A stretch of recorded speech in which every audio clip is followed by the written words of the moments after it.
Alrighty then. Finally decided to start recording things. Practice talking to the camera, um, talking to the microphone, whatnot. And in general, talking to an imagined audience. Always the tricky bit. Alrighty, so hi, I'm Oxytoxin. I like Street Fighter. I like fighting games, specifically right now Street Fighter. And the main reason I like it, above all things, of which there are many, is my ability to understand people through it. Use it as a medium of communication. Because, like all things in life, Street Fighter is problem solving. We just make the problem you're solving another person. And so you debate. You ask each other questions. You're like, can you dodge this? Did you think I was going to do that? Um, and we communicate with each other. And at the end of the discussion, as it were, uh, one one party's, if we're going by,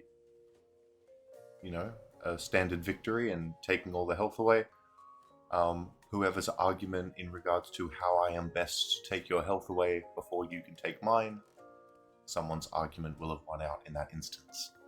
And in the same way as we debate in real life and exchange ideas and how our personalities and eccentricities and insecurities and all these things express themselves in our day-to-day lives and communication, so do they, one might argue, even in a heightened sense, within the world of a fighting game.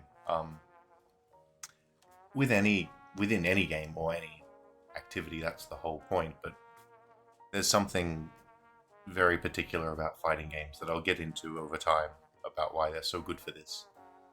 You just have to be able to learn to really, really read body language, because that's all you've got. So if you like reading body language and you want to learn more about people, fighting games are a wonderful avenue to do so. So yeah, and that focus led me to play Street Fighter, and I play Dalsum. Big surprise, right?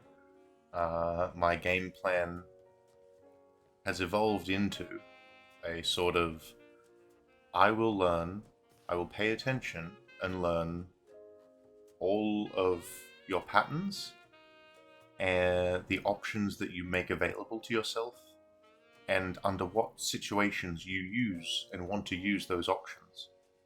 And through learning all of those, I develop very short, immediate countermeasures, with the plan being that after I have been able to develop specific countermeasures to all of your, once I develop effective rebuttals to all of your attempted questions, I then use the room in between to ask my own questions. So this is a slow learning curve. It takes a long time to play like this. A lot of Street Fighters tend to try to be the best debater by working out the most thorough, robust, logical, and adaptable debate strategy to come into a debate with. I try not to come into any debate with any pre-planned strategy, simply a set of tools that I use in response to what my opponent is saying. Because at the end of the day, if my opponent says, "What do you do if I strike?" I say, "I block." And if my opponent says, "What if I grab?" I say, "I strike." And they say, "What if I block?" I say, "I grab." At the end of the day, that's the whole debate. But how complex you are of an individual will allow you to abstract that simple process in many ways. And that's very interesting, the ways in which people do that. So yeah, I don't come in with any strategy, but I effectively try to become like a phase shift of your waveform. When you're up, I'm down. When you're down, I'm up. When I see that you get into a down, up, down, up, down, up, down, up, I know what to do, right? So my opponent informs my gameplay. And that also becomes very interesting because I never know how I'm going to play the game. It's always a mix, and I guess before I get too far into this, it is a mix between my natural expression as a person. Those are the questions that I ask, and to an extent, dictate the ways in which I answer questions, but it really is more expressed in the questions that I ask. But it's always interesting having, effectively the two variables are how much do I want to play by my game or adapting to yours, and then the factor of what is your game that I am adapting to.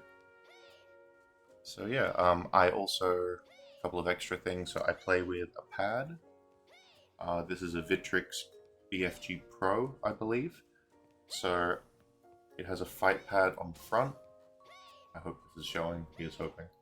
Fight pad on the front, 4 paddles on the back. These paddles mimic the 4 primary face buttons, and these 2 buttons here on the fight pad are the 2 bumpers. So effectively, by having 2 fingers on the back, 1 finger each on the triggers, and then my thumb laid across effectively right bumper and left bumper, I am able to have full access to every one of my buttons without ever moving my hand, in theory, outside of twitches, right? So I will find myself lifting my hand off, and that's simply a sign of tension, right? Strained. We'll get into that later. But that's how I play. And I also play without a top UI. So I don't play with health and character names and whatnot, and I don't play with drive meter. The health, I see no particular reason to have the health showing. I think it does more bad than good to a majority of the player base, including myself at this point. It creates anxiety based on current health differentials, and it can create a sense of complacency at the other extreme of those differentials. By having no health bar visible, you get to decide under what pretense you're playing. Are you playing as if you have 1 hit left? Are you playing as if you've got a full health bar, right? It lets you, or possibly reveals to you how you play, regardless of that, with the added benefit of it taking away, again, information and stimuli that is simply there. The drive meter, that's a bit more of a sacrifice. I'm very big for imposing self-limits in an effort to be stronger. Just psychological weighted training gear is the easiest way to think of it. So by taking away the drive meter, I get a more... I just wanted to take off the whole top and see if I could. So the drive meter being removed, it does have to make me be more prescient of my drive usage and block rates. If I am blocking a lot, I have to kind of intuit, or will be revealed to me, that my drive meter is reduced, and you just learn to adapt to that. A lot of that is feel at higher level play, and I don't feel it really restricting or changing my play too much. So I don't play with the top UI. I do play with the 2 super meters. I feel that a net gain in regards to the amount of space and visual complexity that it takes up with the amount of relevant information that it provides. So I play with that. I am a Master Jamie player. That feels like a lifetime ago at this point, by which I mean like a month and a bit. But so for the last 6 to 8 months prior, I played Jamie, and I got to Master, and that was all very fun. And then I switched to Dalsum, who allowed me to really take the way that I wanted to play the game and match it up with the character that I was playing. So I've been doing that for about a month and a bit.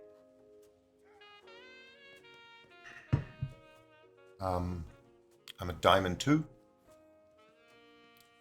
We'll get over this. We'll talk about this later, but I do not rush the ranked leaderboards.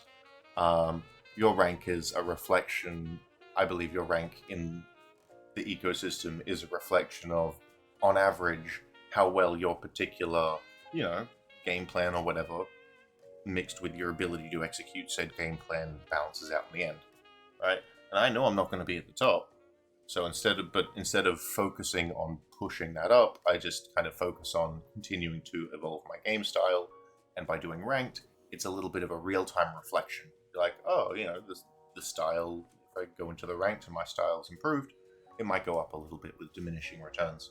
So, but yes, so I'm currently sitting at Diamond 2 with Dalsum. And yeah, so I've wanted to do recordings, and he's hoping a podcast and all the rest of that, but I wanted to start with something small first. So this isn't live, I'm recording it, and I figured I'd sit here and just kind of do some Battle Hub games, latency be damned, and hopefully do some live commentary over the top. Might not be too much, I'm getting used to this and all, but we'll see. Yeah, been meaning to do this for a while, so he's hoping it's fun.